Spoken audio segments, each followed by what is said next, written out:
성령이 임하시는 시점이 어디냐라고 하면 15절에서 보니까 내가 말을 시작할 때에 성령이 그들에게 임하시기를 처음 우리에게 하신 것과 같이 하는지라. 아멘. 그러니까 자, 고넬료 집에 친구들하고 그 가족들이 시수들이 다 모였는데 회중은 성령 받았다는 증거가 없는데 베드로가 하나님의 말씀을 전할 때 예수는 누구고 이 사도신경의 신앙 고백의 원칙에 따라서 쭉 설명하는데 베드로는 알아요. 성령이 말한 거를. 그러니까 말씀이 전해질 때에 성령이 역사하기 시작했어요. 자, 그러면 오늘 말씀대로 어, 성령이 언제 임하느냐? 성령의 어, 임하심이 언제이냐? 그러면 첫 번째로 말씀이 시작될 때, 그죠? 좀 설교가 시작될 때 성령이 이미 그 역사하기 시작해요. 그러면 이제 성령 받는 사람들이 어떻게 해야 성령 받느냐면 준비가 돼 있어야 돼요. 준비. 그러니까 고넬료의 집에는 말씀을 사모하여서 그 친구들하고 가족이 베드로의 입에서 나온 말이 곧 하나님의 말씀이니까 우리가 하나님 앞에 있습니다. 이렇게 하고 준비가 되는 거예요. 그래서 준비가 돼 있으니까 설교자가 알아요. 설교를 시작을 하는데 성령이 역사하는 거예요. 그런데 회중은 아직 몰라요. 성령 역사예요. 그러면 우리 학생들 잘 들어요. 준비돼야 성령 받아요. 그래서 제가 본문 말씀을 통하여 오늘 이 성민이한테 그랬어요. 학생들 다 앉혀놓고 기도로 준비하게 해라. 그런데 훈련이 부족해서 안 돼요. 아직. 앞으로 교회 안에 성전 안에 들어오면 찬양이 시작되는 연습하는 시점부터 들어오면 기도하고 있어요. 왔다 갔다 하지 마세요. 기도가 안 되면 성경을 읽어요. 학생들 다 알았죠? 성지 알았냐? 기도하든지 말씀 읽어라. 그러니까 그래야만 저기 보나나 쟤들이 교회 오면은 이렇게 하는 거야. 그거 보고 배워. 그런데 이게 언니들이 선배들이 들고 뛰어다녀서 뛰는 거예요. 그러니까 니들 책임이야. 그 다음에 책임이 누구냐면은 전사님 책임이요. 성민이 네 책임이다. 뭐 확실하게 알면요 선배들 책임이야. 뭐가 지금 이 잘못됐어. 그래서 이 안에 들어오면 성경 읽고 기도하는 거구나. 이렇게 돼야 돼요. 그게 준비돼야 된다는 말이에요. 그런데 저쪽에 운동장 교회 있을 때 태국에 있는 선교사님이 와가지고 우리가 예배를 막 시작하기 전에 애들이 그 좁은 공간에 들어가가지고 성경을 쫙 읽는 걸 보고 충격을 먹어가지고 다 사진 찍어가지고 갔어. 그때 성지 너 찍혀갔어 사진. 태국에 가서 이 핸드폰을 보여주면서 한국에 있는 충성교회 주일학교들은 교회에 들어와가지고 예배 전에 성경을 읽는다. 선교사가 충격 먹고 갔어 그때. 그런데 요즘 좀 이상하게 됐어. 그러니까 무슨 말이냐면 성령의 임하심은 말씀이 들어오기 전에 준비되어 있는 상태에서 말씀이 시작될 때부터 성령이 임하신 것이다. 그러면 준비가 돼야 돼요. 준비가 돼야 된다. 이해가셨죠? 그래가지고 이제 성령이 이제 말씀이 찬함이 끝나니까 성령이 임하심이 회중에게 나타났어요. 회중에 나타나는데 그 말씀의 기록이 바로 앞에 10장 잠깐 46절을 가요. 자, 똑같은 말인데 10장 44절부터 볼게요. 베드로가 이 말을 할 때에 성령이 말씀을 듣는 모든 사람에게 내려오시니 베드로와 함께 온 할례 받은 신자들이 이방인에게도 성령이 부어지심을 말미암아 놀라니 이는 방언을 말하며 하나님의 높임을 들음이라라. 아멘. 자, 이제 회중에게 성령이 임했어요. 베드로가 말씀을 잘하는데 먼저 성령 받은 사람들은 성령이 막 임하는 것을 알고 있었어요. 그런데 고넬료에 있는 이 집안만큼은 아직 말씀만 듣는 중이에요. 성령 역사하는데 그래서 말씀이 종료돼서 이렇게 이렇다 하고 아멘 하고 나니까 갑자기 방언이 터져버렸어요. 방언이 나왔다.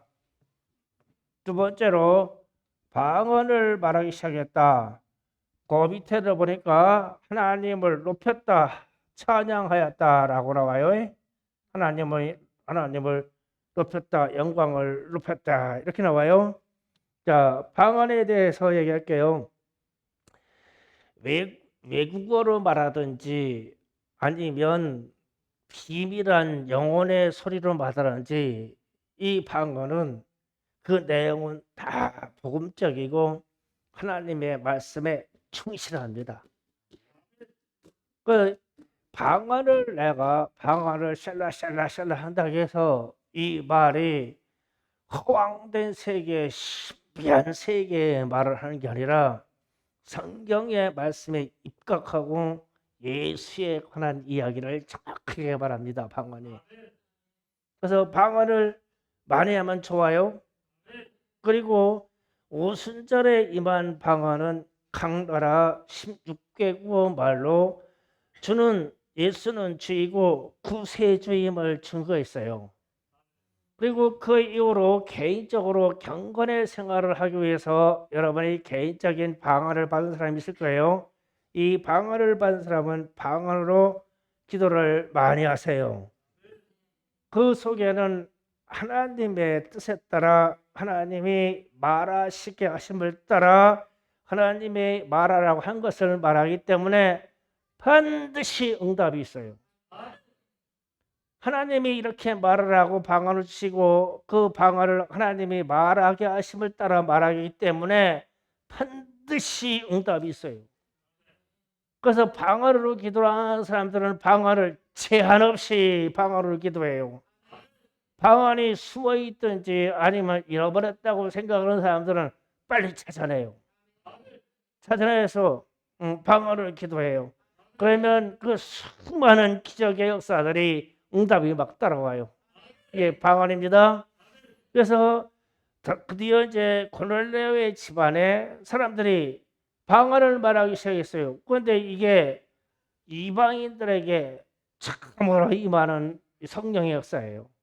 그전에는 유대인들에게 그렇게 이 성령 충만해 갖고 성령의 세례를 받는데 이방인의 집에 고넬료 집안에서 성령의 세례가 처음 온 거예요.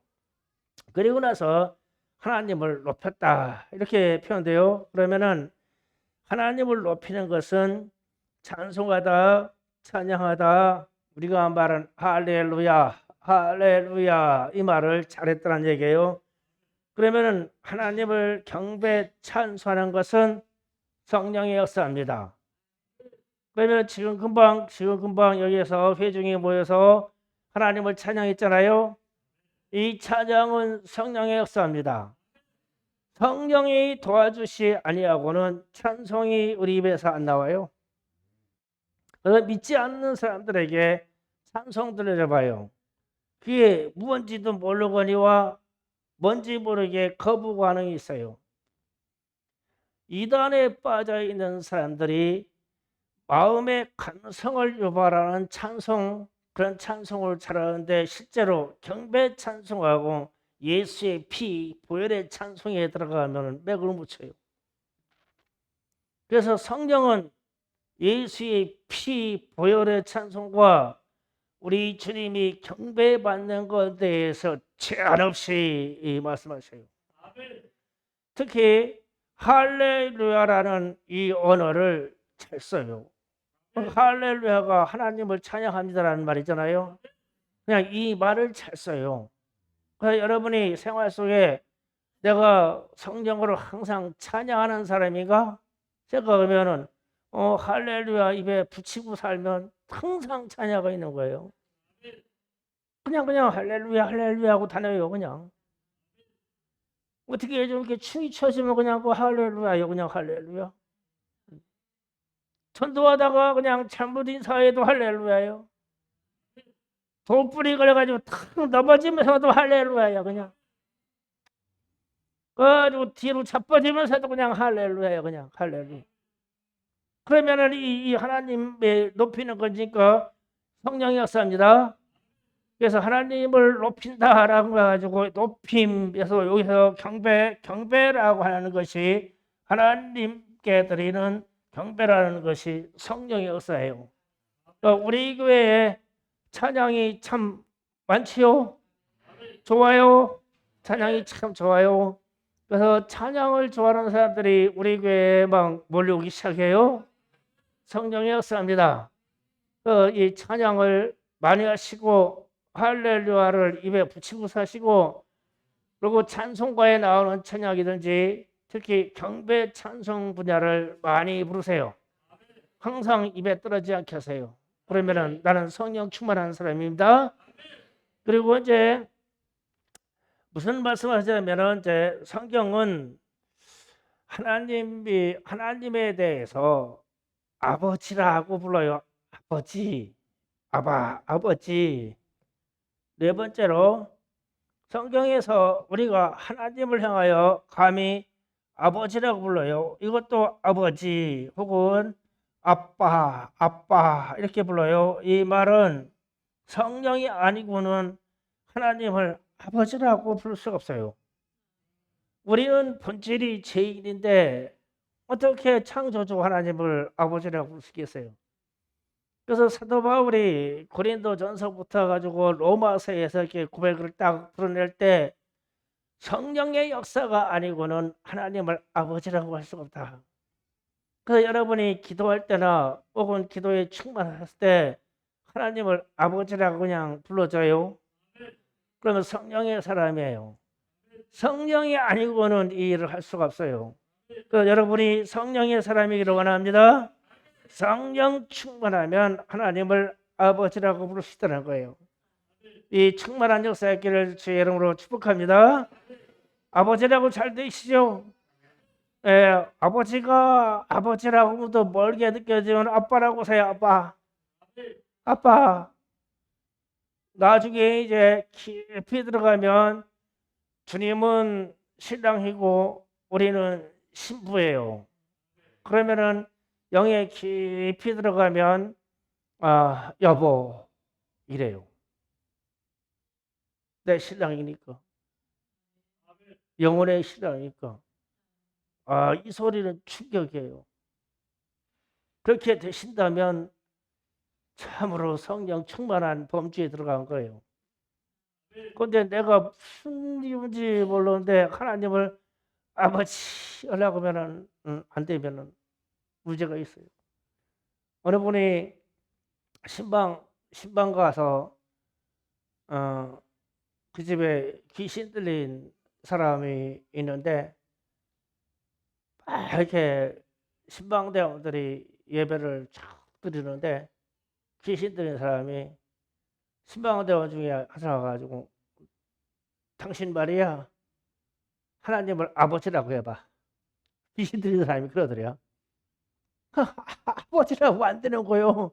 믿음도 없는 게 귀신이 더 잘 알아. 믿음도 없는 게. 여기 왜 신방대원으로 왜 왔냐 이거요. 믿음도 없는 게. 하나님을 아버지라고도 부르면서 이렇게 나랑 귀신 들린 사람이 나랑 동둥이야. 어떤 집사한테 그래 봐봐. 얼마나 창피한 일이냐고. 아버지 잘 되죠? 아버지 좋아요. 하나님 아버지 하나님 생각하냐? 아버지 내게 다 무엇이든지 다 주실 아버지. 아버지 그냥 이 아버지가 그냥 일절하는 아버지가 돼야 돼요. 그러면 여러분 성령 충만한 사람이에요. 그리고 오늘 말씀 중에서 성령의 일이 무엇이냐라고 했을 때, 나 18절에 보니까 그들이 이 말을 듣고 잠잠하여 하나님께 영광을 돌려 이르되, 그러면 하나님께서 이방인에게도 생명을 얻는 회개를 주셨도다 하니라. 아멘. 자, 성령의 역사 오늘 주제 다섯 번째 생명을 얻는 회개, 이게 성령의 역사다. 지금 이 예루살렘 교회가 이방인들이 성령 받았다고 그러니까 그들이 성령 받았네 이렇게 말을 표현하는 게 아니라 성령 받은 사실을 결론을 내서 말해주는데, 회개를 받는데 생명을 얻을 회개가 임하였다라고 말하는 거예요. 그 성령의 역사는 생명을 얻을 수 있는 회개의 자유예요. 성령에 충만하면 자신이 지은 죄나 잘못한 거 가지고 회개를 잘해요. 회개가 안 되는 거는, 회개를 안 하려고 하는 거는 철저하게 마귀 역사예요. 회개만 하면 하나님이 용서해 주셔요. 회개만 하면 감사가 넘쳐요. 회개만 하면 기쁨이 넘쳐요. 회개만 하면 은혜가 들어와요. 회개만 하면 복음이 역사해요. 그래서 오늘 이 예루살렘에 있는 성도들이 그렇게 말하는 거예요. 이방인에게도 생명을 얻는 회개를 주셨도다 이래요. 성령 받았다라는 말하고 동일한 말이에요. 그래서 회개가 잘 돼요. 그래서 사람이 회개 잘하면 상당히 유순해집니다. 제가 새벽 예배 때 약간 얘기했어요. 요즘 사람들이 남의 일에 좀 간섭을 많이 해서 서로 시험 들고 서로 어려워하더라. 그래서 제게 떠오르는 생각이, 내 할 바나 잘해라. 너나 잘해라.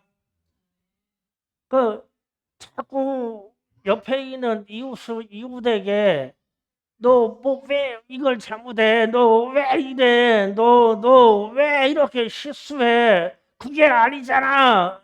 이렇게 찾아다니면서 개입하지 마라. 너나 잘해요. 너나. 너나 잘하는 건 뭐냐? 하나님이 우리 주님이 율법의 완성을, 마지막 율법을 주시면서 내 이웃을 내 몸과 같이 사랑하라 그랬어요. 그거나 잘해요. 그러니까 내가 사랑만 잘하고 있으면 되는 거야. 이해하고 사랑하고. 아유, 그럴 수 있어. 참 요즘 얼마나 피곤하면 제가 저러냐? 제가 아이고 요새 왜 이렇게 예민하냐? 힘든 게 많은가 봐. 힘들지? 이렇게 하란 말이야. 이렇게 내 할 바는 그렇게 하는 거야. 이해해주고 사랑해주고 용서해주고 상대방에게 위로를 해주고, 이거나 잘해요. 가지고 막 달라갔다고 다니면서 그 흠집을 다 끄집어내가지고 찌르고 빼고 그래. 그 지가 하나님이냐고. 그래서 이웃 간에 이렇게 딱 보면은 진짜 왜 이렇게 요즘 세상은 트러블도 많고 삐질 일도 많고 시험도 많이 드냐? 그래서 가장 많이 가만히 보니까 이 믿는다고 하는 우리가 남의 영역을 막 지도 마음대로 허락도 안 데 들어와서 막 개입하는 거예요. 어쩌고 저쩌고 인생이 어쩌고 저쩌고 이러고 천하잘하지. 그러니까 저쪽 편에서 또 그러는 거야. 또 너도 뭐 잘못하고 너도 뭐 잘못하고 너도 뭐 잘못하고 그런 거예요. 그럼 맨날 싸우고 서로 잘못했다고. 네가 잘못했다. 이렇게 잘못했다. 네가 잘못했다. 내가 잘못했다. 이거. 또 제가 그걸 가만히 보다가 아이고 참 천하잘하지 왜 저러냐. 이쪽에서 일러 그러면 야 너나 살아요. 이쪽에서 일러 그러면 야 너나 살아요. 그거 내가 아주 중요한 이 격언을 내가 만들었어. 내 할 바나 잘해라. 내 할 바나 잘해라. 하나님의 말씀을 붙잡고 말씀대로 너의 할 바만 좀 잘해라. 그러면 얼마나 편안하겠냐 우리에게. 그래서 성령의 역사가 이 예루살렘 교회에 베드로가 지금 보고를 하는 거예요. 이방인에게도 참으로 성령이 임했는데 우리에게 성령 주셨던 것처럼 말씀으로 준비된 저들에게 방언이 터지고 하나님을 찬양하고 하나님을 감히 아버지라고 부르더라. 그러니까 이것을 들은 예루살렘에 있는 사도들이 성도들이 야 생명을 얻는 회개를 주셨네 이랬어. 그러니까 회개가 성령의 역사예요. 나를 회개케 이끌어 가시는 분은 성령의 역사입니다. 그래서 오늘 저녁에 우리가 기도할 때 회개라는 본질로 성령이요 내가 회개할 수 있도록 나를 이끌어 주세요. 그러면 회개하려고 내가 이끌어 달라고 했으니까 내 것만 회개하는 거 아니라 하는 것이 아니라 이웃의 것도 갖다가 내가 회개하고 좀 우리나라 것 좀 갖다가 좀 회개해요. 맨날 막 이재명이 갖다고 막 윤석열이 갖다고 그러지 말고 걔들 거 갖다가 우리가 회개해요. 우리 대통령 후보들이 이러니까 주님 제가 회개하겠다고 용서해달라고. 그 대장동 어쩌고 저쩌고 제 이자가 돈을 차살해버렸어. 돈을 얼마나 떼쳐먹었으면 차살하냐고. 우리 잘못이야. 우리가 회개해야 돼요. 참 불쌍해요. 불쌍해. 그래가지고 막 대통령 막 밀어넣는다고 그러니까 이 증거가 나올 것 같으니까 그냥 끌어안고 죽어버렸어. 그러니까 이 세상이 그래.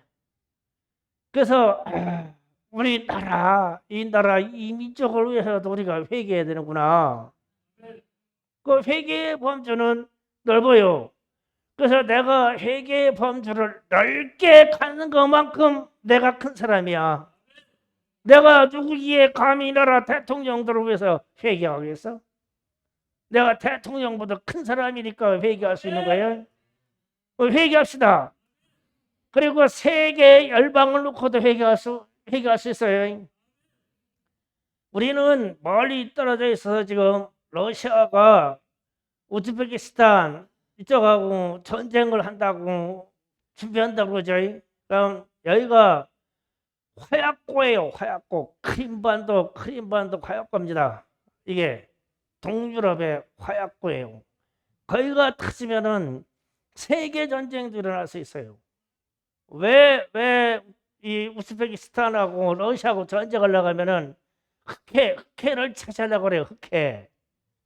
흑해가 지중해에서 이렇게 들어가는 게 꼬리처럼 조그만 바다예요. 우리나라 새 정도 되는 바다입니다. 그 바다를 차지하려고 그러는 거예요. 이 패권을 누가 갖느냐에 따라서 이 세계 지도의 이 정세가 뒤집혀요. 러시아가 지금 그걸 차지하려고 들어오는 거예요. 막 큰 전쟁이 일어납니다. 큰 전쟁이 일어나는데 그 지역에 있는 민족이 크루트 민족이라 크루트 민족.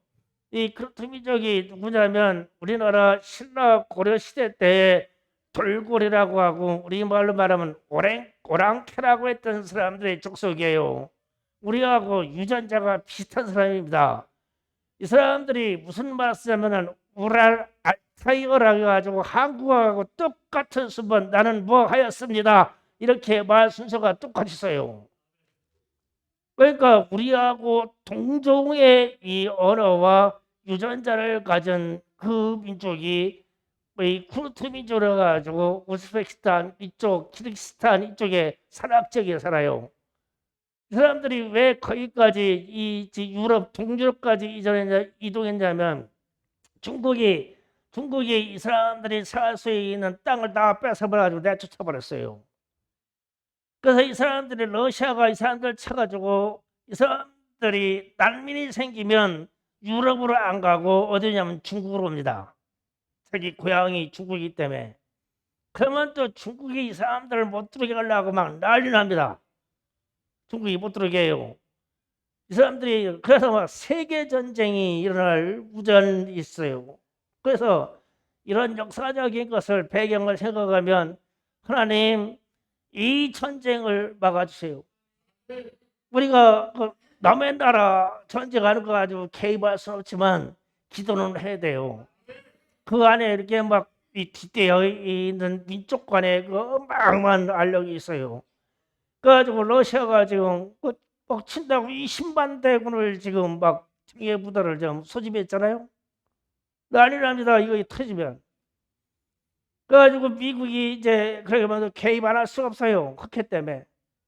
그런데 흑해를 주관하는 국가는 묘해요. 프랑스입니다. 프랑스 함대가 제일 크게 활동해요.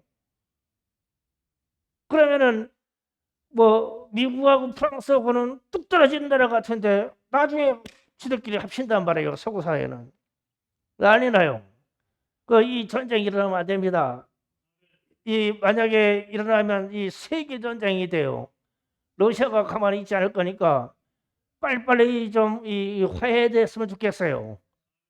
큰일 납니다. 이 전쟁의 역사가 지금 다가오고 있어요. 뉴스에서 툭툭 던지죠. 그런데 이 세계사 공부가 안 된 사람들은 이게 무슨 말인지 몰라요. 남의 나라에서 전쟁이 일어난다네. 우리하고 아무 상관없는 줄 알아요. 그런데 그쪽 나라는 우랄 알타이아를 쓰기 때문에 우리하고 유사한 종족입니다. DNA가 비슷해요. 생각이 비슷해요. 참 잘 통하는 민족입니다. 이 민족이. 그래서 이 전쟁이 일어나면 한국도 개입이 될 수밖에 없어요. 그 친한 그 무엇 때문에. 그래서 이러한 역사를 놓고 우리가 회개하면서 생각하는 거예요. 하나님, 이 땅에 진정 이 3차 세계대전의 시발을 주시려고 합니까? 주님이 오시려고 그런다면 우리가 타깝게 받겠지만 우리가 회개를 싸우니 주여 이 전쟁을 막아 주시옵소서. 우리가 회개하겠사오니 제발 이 민족을 사랑하는 대통령이 나오게 하옵소서. 이 나라가 무슨 잘못이 되었기에 역대 대통령들의 생애가 다 비참합니까? 다 깜빵 가고 다 암살해서 죽습니까? 그래서 우리는 그런 대통령을 섬깁니까? 주님, 이제는 이러한 역사가 없게 하옵소서. 우리가 잘못했습니다. 우리가 역사의 운영을 잘못했습니다. 회개, 생명을 얻는 회개가 내 죄뿐 말아니라 이 서산과 더불어 이 민족과 이 나라 전 세계를 안고 기도할 수 있는 충성교회가 되기를 원합니다. 주여